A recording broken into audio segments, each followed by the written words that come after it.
This week in Skunk Hollow Chop Shop, we learn why I failed phys ed.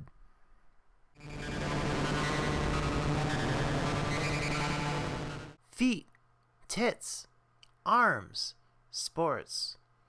In honor of America's favorite owl, I'll be looking at 4 games which unfortunately amount to football with robots. I gave them a fighting chance at first, but once I started playing them, it dawned on me that they were all football with robots. Up first is Cyberball, a game whose artwork is a lot more charming and clunky in Japan than elsewhere. It's based on the 1988 Atari arcade game set in 2022. Yeah, right. Various upgrades resulted in Cyberball 2072, which you can actually find on a couple of arcade comps for the PS2 and GameCube. The Lynx got the 2072 version. Jaleco put out an NES port, and this here will be Sega's own 16-bit version. First things first, if your console is Japanese, or you can fake it, you can actually get an unusable modem option on the main menu. This is one of the very, very few games that used it in Japan. The music is a bit cheesier than I would have expected. I guess considering Mega Man Soccer was still soccery as hell, something not tied to the license of an action game is even less likely to be a gamified version of a regular sport. But I was still surprised at how aggravatingly typical of a sports game this was. From moment one, shit got hopeless.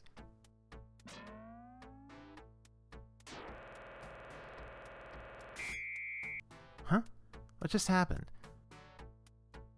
Supposedly the ball explodes after a while, but I'd probably have to survive long enough to find out, and as you can see, that's not happening.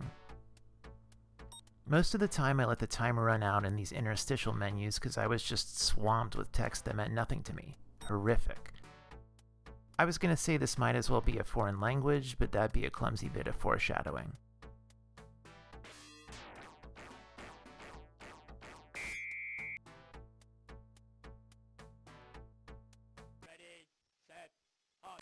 Part of me wonders if this was any easier on the NES, but do I really want to find out? Cyberball can usually be found complete in box for less than $15, which is still a ripoff. Up next, I give the UK the benefit of the doubt, and here are the much beloved Speedball games. Originally from the Bitmap brothers, they did their own Mega Drive port of Speedball 2 Brutal Deluxe. It turns out the Japanese Mega Drive complete in box version of Speedball 2 was cheaper than any other at the time anyway, but foolishly, I wound up with a game way too complex to understand and a manual I couldn't read unless I used the camera on my phone to run it through Google Translate and made my own interpretation of the rules. In an attempt to figure all this shit out, I figured I'd make it easier on myself, so I got the Master System version of the first game. Mirrorsoft did this port of the game and self-released it under the ImageWorks label until Mirrorsoft owner Robert Maxwell fell off his yacht, presumably while pissing in the nude. By all accounts, he was a dickhead, so you're allowed to laugh at that. If only he took his shitbag daughter with him. After that, the rights wound up with Virgin, and the game was re-released with new artwork. Fortunately, Speedball 1 has a demo mode, so the first part of this footage didn't require me even being in the room.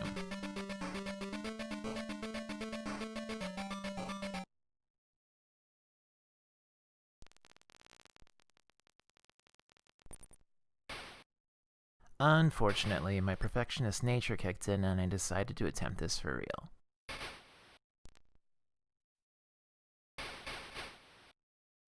The overall vibe reminded me of the NES version of Funhouse mixed with a particularly dopey port of Smash TV, and the gameplay itself resembled hockey maybe? At least it felt more like a video game than a sport.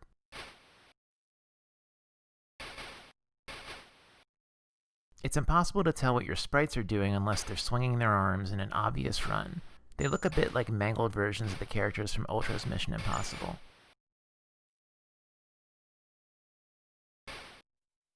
Buttons have the same function, so you just sort of cramp your hands up just mushing them and darting around aimlessly. I can see how this was lacking in a way that warranted a sequel, and how if people were really frothing over this one, they'd go bonkers for that. And how about that sequel? Well, John Fox did the music, so points for that, and versions outside the US had better sound drivers, so 1 point for me. I gave practice mode a go until I realized it was just me and my team, no opponents. So much for an easy way out. I guess I'd better try the real thing. To my shock and horror, I'm greeted with more indecipherable menus. Cyberball meets Speedball 1. What the fuck? Get ready.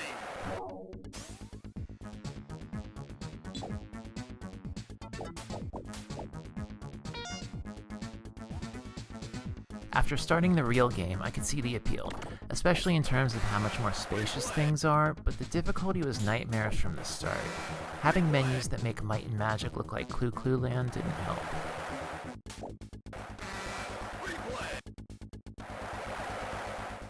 Eventually I scored a point, in my own goal. Around then, our food from Burgatory arrived, and I was severely in need of a stiff drink and an excuse to quit playing. In the interest of not getting digitally bottled, I will say that this is a game that is not meant to accommodate a US audience. The overseas success of Sensible Soccer is a great example. It has a breathtaking amount of granular control, but it requires an enthusiasm towards soccer that most Americans lack. Apologies to any viewers from the UK, although at this point you've probably already downvoted and split, so who am I even talking to? Lastly, this is WrestleBall, aka Powerball in America. I desperately needed this not to suck, and my dumbass assumed since it was a Namco game, maybe it'd be more arcadey, but this was never released in the arcade. Cyberball was, and that was as fun as a collapsed windpipe, so even my reasoning fucking sucks.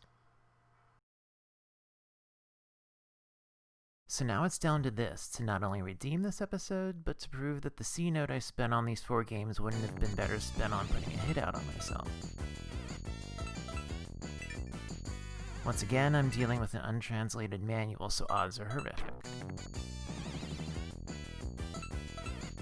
Set in the far future of 2010, WrestleBall, or Powerball as it was called in America, is basically a Namco ripoff of Cyberball. Straightforward sports stuff with a cybernetic coat of paint and overly aggro AI. Straight away, the aesthetic is a little better here. Probably the music too, but I've got a bad feeling about this.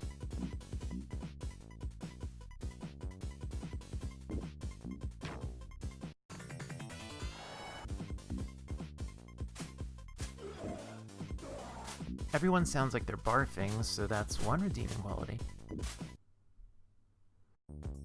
Battle Royale mode is men shoving each other in a room. Fortunately, the ball isn't present. Unfortunately, the controls are such that if I walk away and stop playing entirely, I tend to survive longer. So, in pursuit of this ill-thought-out video idea, it never dawned on me that the cyborg stuff alone would be enough to carry any of these games. They're far too poisoned by the real-life sports they're based on.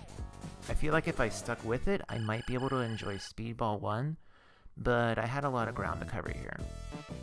I think the takeaway from this is, under no circumstances should sports be allowed to exist, aside from women's roller derby. If you get off on being depressed, buy a fucking time machine and get it on the Wii Shop channel. What did I hate the least? Honestly, probably Speedball 1, but that could be chalked up entirely to my Master System bias. Would I have liked the Master System version of Speedball 2 better? I doubt I want to find out. This isn't the last you'll see of the Bitmap Brothers on this channel, though. Thankfully, the other game with John Fox doing the music was way more Wendy-friendly. So, until next time, smash that like, and honestly, you probably should subscribe, because I feel like that probably benefits me more in the long term, and then you don't have to comment, because that's not really going to do anything for either of us. Bye.